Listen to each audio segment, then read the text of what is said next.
Hello friends, അങ്ങനെ പുതിയൊരു വീഡിയോയിലേക്ക് എല്ലാവർക്കും സ്വാഗതം. അപ്പം ജനനായകനെ പറ്റി ഒരു ക്ലാരിഫിക്കേഷൻ വീഡിയോ ആണ് നമ്മളിപ്പോൾ ചെയ്യുന്നത്. അപ്പം ഇപ്പം നമ്മൾ നോക്കിക്കഴിഞ്ഞാൽ നമ്മുടെ കണ്ടൻസ് മൊത്തം ജനനായകനാണ്. കാരണം ഓരോ ദിവസവും ചെല്ലുന്തോറും ജനനായകൻ്റെ ഓരോ പ്രശ്നങ്ങൾ ഇങ്ങനെ ക്രിയേറ്റ് ആയിക്കൊണ്ടിരിക്കുന്നു.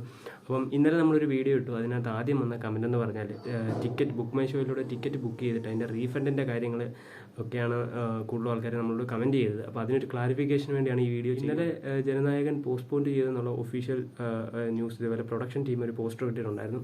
അതുപോലെ തന്നെ ഒത്തിരി തിയേറ്റേഴ്സിൽ നിന്ന് മെസ്സേജുകൾ ഓരോരുത്തർക്ക് വന്ന് തുടങ്ങി. അപ്പോൾ അതിൻ്റെ ഒരു സ്ക്രീൻഷോട്ടൊക്കെ നമുക്ക് അയച്ചു തന്നിട്ടുണ്ട്. അപ്പം അതിൻ്റെയൊക്കെ ബേസ് ചെയ്ത് അപ്പം നമ്മുടെ ഇതുപോലെ ടിക്കറ്റ് ബുക്ക് ചെയ്തതിൻ്റെയൊക്കെ മെസ്സേജ് വന്നിട്ടുണ്ടായിരുന്നു പോസ്റ്റ്പോൺ ചെയ്യുന്നത്. അപ്പം ഒരു കാരണവശാലും നിങ്ങൾ ബുക്ക് മൈ ഷോയിലൂടെ ഷോ ക്യാൻസൽ ചെയ്യരുത്. അപ്പോൾ അങ്ങനെ ക്യാൻസൽ ചെയ്ത് കഴിഞ്ഞാൽ നമുക്ക് ടിക്കറ്റിൻ്റെ റേറ്റിൻ്റെ പാതിയേ കിട്ടത്തുള്ളൂ.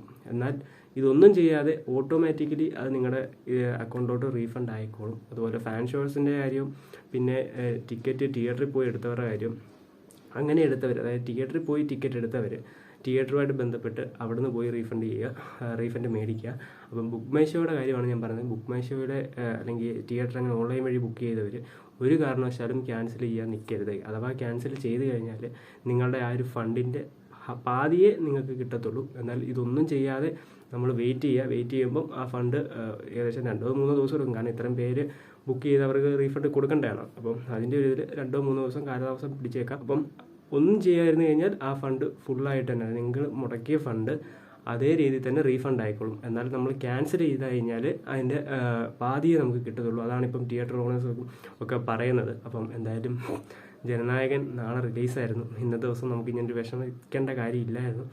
എന്നാൽ ഒരു വിജയ് സിനിമ എന്നുള്ളൊരു ഒറ്റ കാരണത്താൽ ഈ സിനിമ ഇങ്ങനെ പ്രശ്നങ്ങളിൽ ഏർപ്പെട്ടുകൊണ്ടിരിക്കുന്നത്. അപ്പം എന്തായാലും ഇനിയിപ്പം അടുത്തൊരു ഷോസ് എല്ലാം പ്രശ്നങ്ങളിൽ സോൾവ് ആയി. അപ്പോൾ ഇനി അടുത്തൊരു റിലീസിന് ഒഫീഷ്യൽ ആയിട്ട് വരും. ഏകദേശം ഒരു 14-15 ഇപ്പോൾ പറയുന്ന ഡേറ്റ്. അപ്പം അത് കൺഫേം അല്ല. അപ്പോൾ എന്തായാലും പെട്ടെന്ന് തന്നെ റിലീസിനെത്തട്ടെ. നമുക്ക് നളപതി ദർശനം വേഗം കാണാൻ സാധിക്കട്ടെ. അപ്പം ഒരു കാര്യം ഓർക്കുക, ഒരു കാരണവശാലും ക്യാൻസൽ ചെയ്യാൻ നിൽക്കരുത്. ഫണ്ട് റീഫണ്ട് ആയിക്കോളും. ക്യാൻസൽ ചെയ്ത് കഴിഞ്ഞാൽ അത് പാതിയെ കിട്ടത്തുള്ളൂ. അപ്പോൾ അതൊരു ക്ലാരിഫിക്കേഷന് വേണ്ടിയാണ് നമ്മൾ ഈ വീഡിയോ ചെയ്തത്. അപ്പം നിങ്ങൾക്കെല്ലാം ഉപകാരപ്പെടും എന്ന് ഞാൻ വിശ്വസിക്കുന്നു. അപ്പോൾ കൂടുതൽ ആൾക്കാർക്ക് ഇത് അയച്ചു കൊടുക്കുക അറിയാത്തവർക്ക്. അപ്പം എന്തായാലും അടുത്ത വീഡിയോ കാണാൻ ബൈ.